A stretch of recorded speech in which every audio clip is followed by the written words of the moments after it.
YouTube family, what's going on? Back again with another video. So in case you're hearing a lot of rain, there's a lot of rain going on right now. Let me show you right now. So my windshield is covered with rain, and it's been raining. First of all, it was snowing in the morning, and then it transitioned into rain. So it's been like this the entire day. It has not stopped. To be honest, it's a good environment to have a conversation. The rain, I feel, is like a poetic symbol for like renewal and just deep conversations. So let's get to another topic. Do I believe work-life balance is a scam? I don't think it's a scam, but I think we're not at a point where most companies understand this. I don't think most companies understand how important this is to their employees. Because if they did understand this, certain things wouldn't be happening with these jobs nowadays. Such as throwing more and more work at your employees. Especially when your employees are short-handed or short-staffed. And now those same employees have to pick up the slack on whoever did not show up. Teachers know this well. They know this all too well. I was in the school system for many years, so I know this very well. So do I believe work-life balance is a scam? I don't think it's a scam. I think more and more companies are at least acknowledging it, but I don't think they're implementing the action, the steps, as much as it should be in general with all jobs. At this point in day and age, we're in 2025. We should be focusing on our health. A lot of us are unhealthy. We're walking around, we're exhausted, we're barely hanging on to that coffee cup that we got in our hands. We're sipping the last drop of that, and we know it's not doing anything for us. We're barely staying awake in the car when we're driving to work. We're barely staying awake at work once we get there.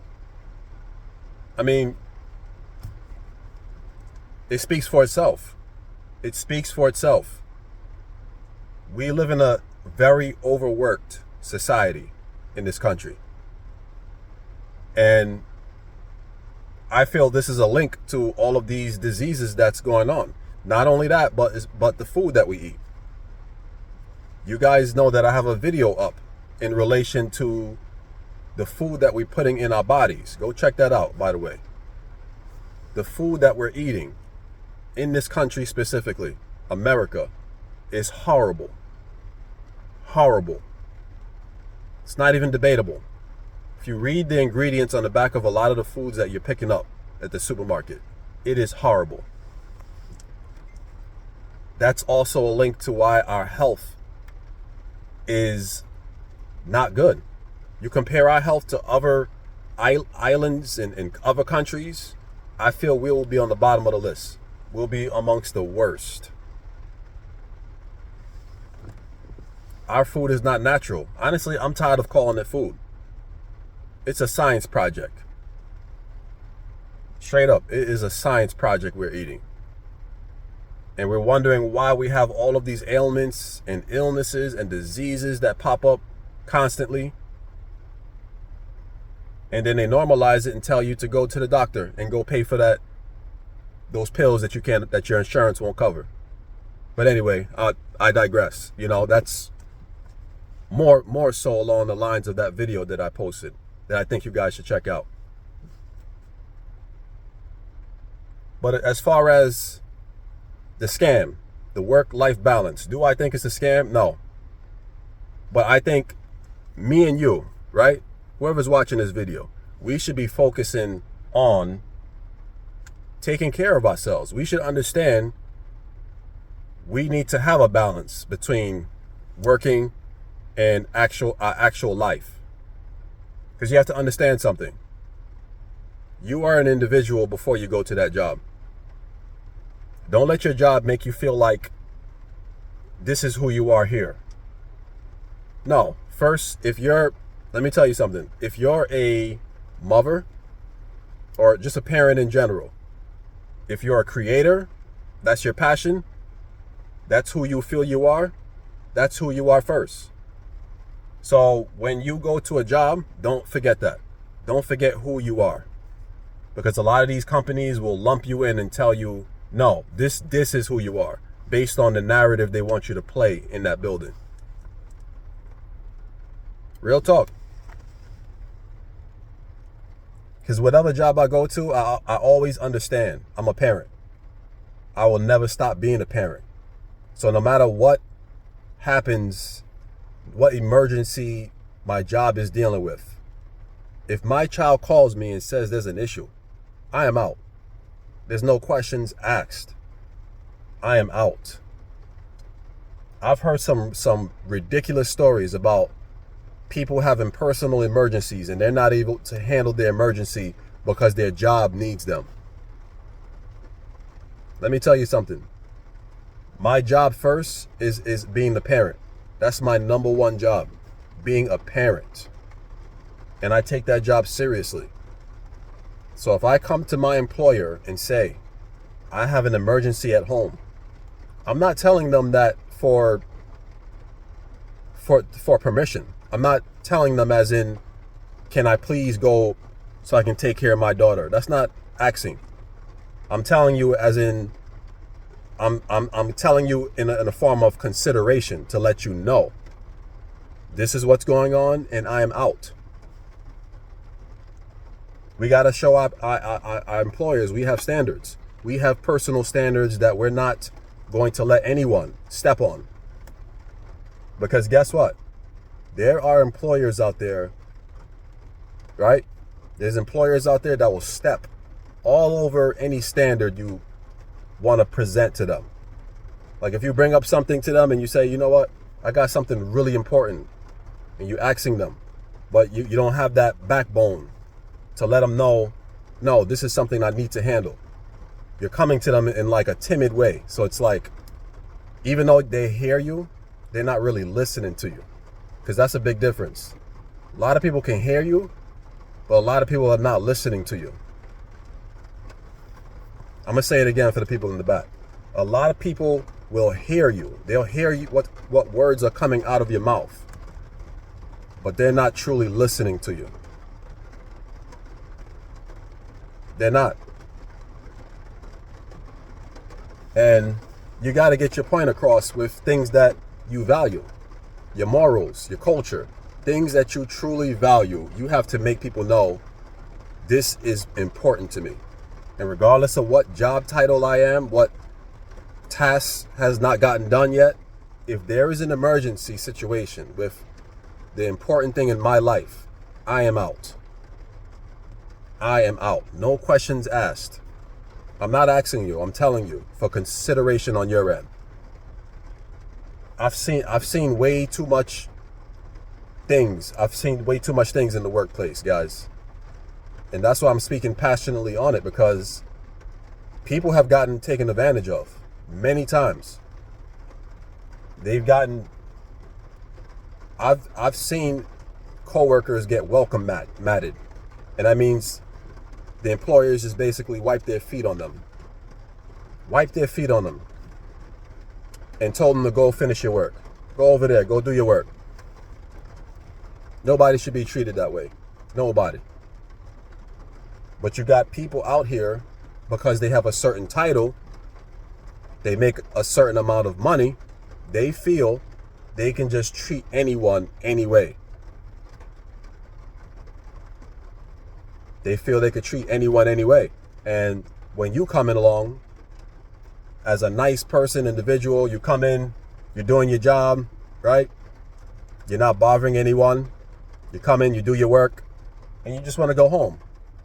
The minute you start coming to your employer, this certain employer, about an emergency situation, now they want to tell you, no, we really need help. They got employers, first of all, let me pause it. We got employers that will make you feel bad for your emergency. Did you guys hear me? We got employers that will make you feel bad for telling them about your emergency. Example, something happens to a family member of yours. God forbid, knock on wood. You tell your employer about it. You're like, listen, I gotta be out. Oh no, I'm so sorry that happened. Oh, but I wish you could really stay because we are so short-staffed. We are so short-staffed and we really need the assistance. We would really love your help. Can you stay for an extra 30 minutes? That would really help us. Don't fall for that. Stop falling for that. I've seen employers pull this trick and it's wicked to me. I don't care how short-staffed you are.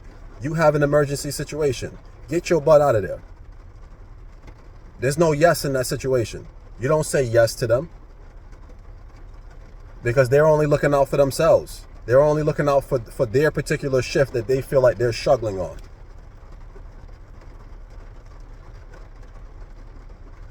And if you say yes to that situation, in their mind, what that's going to say to them, I can get away with it again. I can coerce him again to stay if there's another emergency. Yeah, that's what I'll do. It's wicked, man. I'm telling you, these guys, these employers, I'm not saying all of them are like this, but I've dealt with employers that will coerce their employees to feel bad because they're short-staffed. And it ties all in with work-life balance. It really does. Because you're pushing yourself to do more work over and over again. You're pushing yourself further and further. None of us are Superman. None of us. In fact, a lot of us got to learn to be Clark Kent.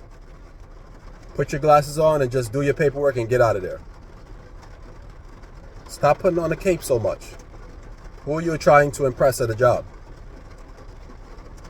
Who? Who is worth it to impress that much at a job where you constantly tying a cape around your neck and jumping off tall buildings? But the only difference is that tall building you're going to jump off for this employer. The only difference is between you and the real Superman. You're not going to fly. You're going to descend all the way down. All the way down. So don't fall for these tricks, guys. Stop falling for these tricks. I've been in positions with my job, my previous job, where I worked as a ABA therapist. And ABA therapist, ABA instructor, similar titles. And we were short-staffed a lot. Like, there were some people that just did not want to come to work. They didn't want to come to work for whatever reason. It could be family issues, I don't know. But they did not come to work. And what happened is when you don't come to work, the people there that are at work, guess what happens? Guess what happens to those people that faithfully came? You have more work to do. So now you have to take on the person's other shift, whoever didn't do whatever they needed to do. You got to take on their responsibilities. Congrats. Do you get an extra paycheck for that? Do the motion with me, guys. No, you don't. You don't get an extra paycheck. Sorry. I wish we all would, but no. We know the deal.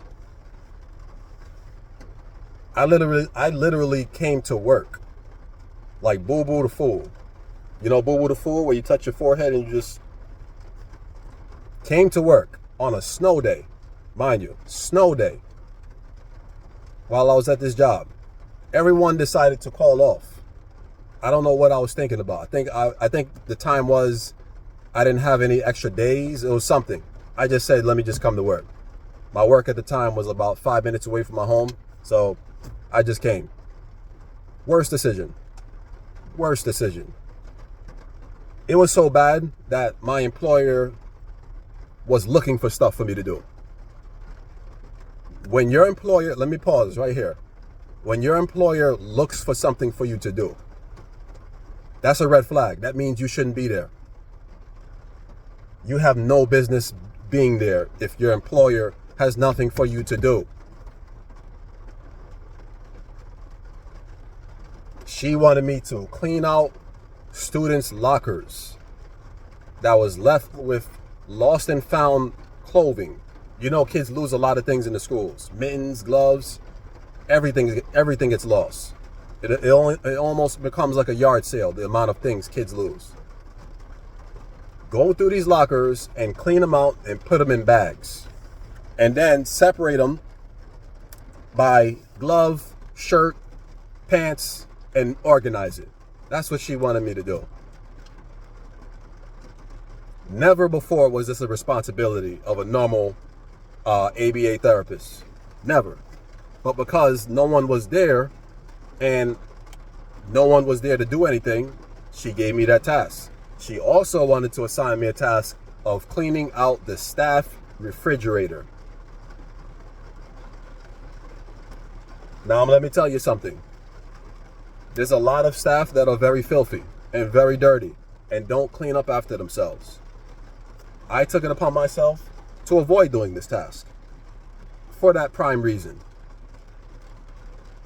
I told myself, no, I'm not doing that. What did I do to avoid doing that? I might have slipped out. I did something. I delayed. So there was other tasks to do. So I just took my time because it was going to be a long day. And you know they're not letting you out. Took my time doing the task so I could avoid doing that task. Because that task, no. Again, you got to set standards somewhere, right? You got to set standards somewhere.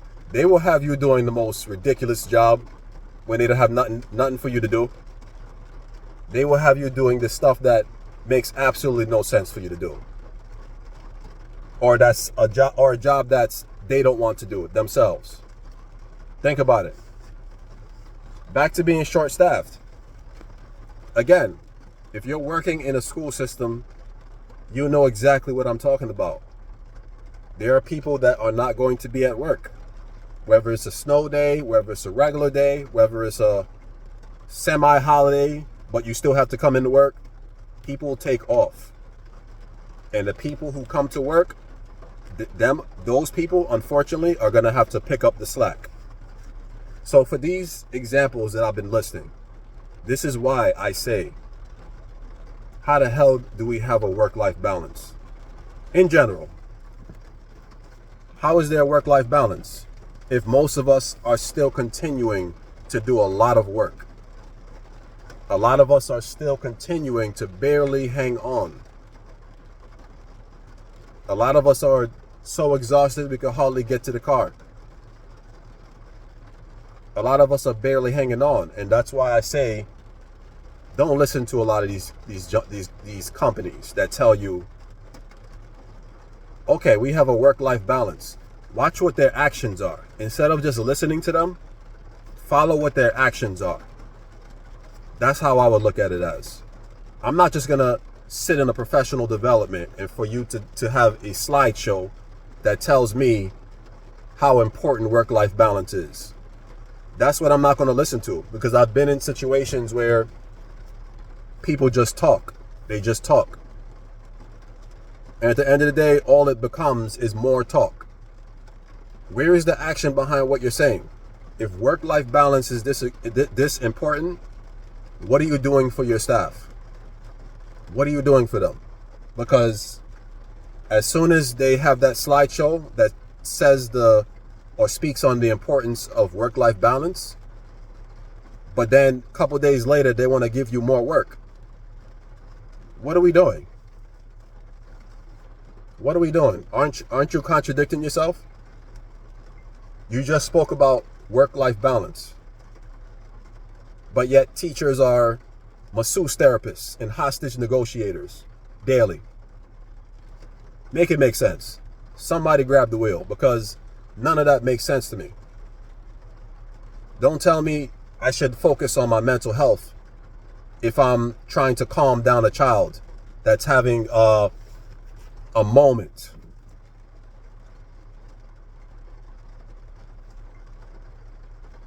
Am I making sense? Because I think I'm making sense. I really do. I've been through a lot of these jobs and it's all the same thing. They talk a good game, but at the end of the day, there's no action behind their words. There's none. They'll tell you all the good facts that make you feel like they're about to do something for you.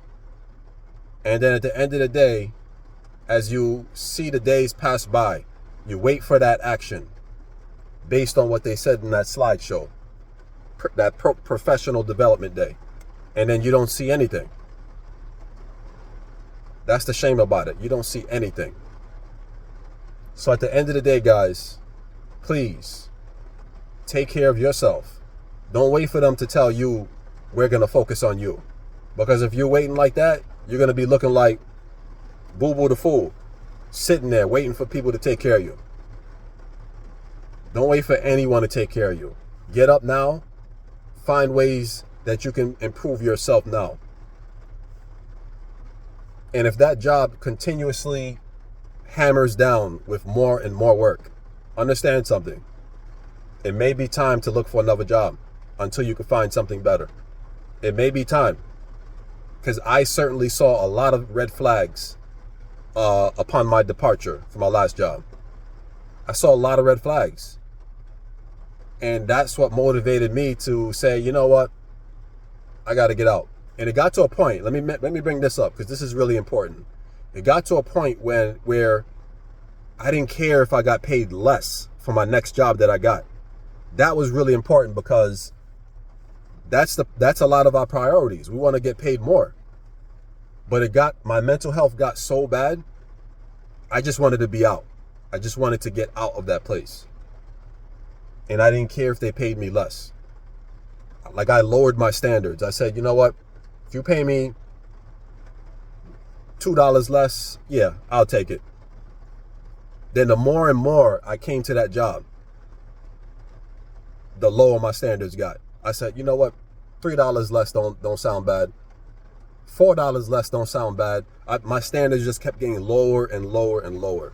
And that's how I knew it's time to get out that place. Definitely.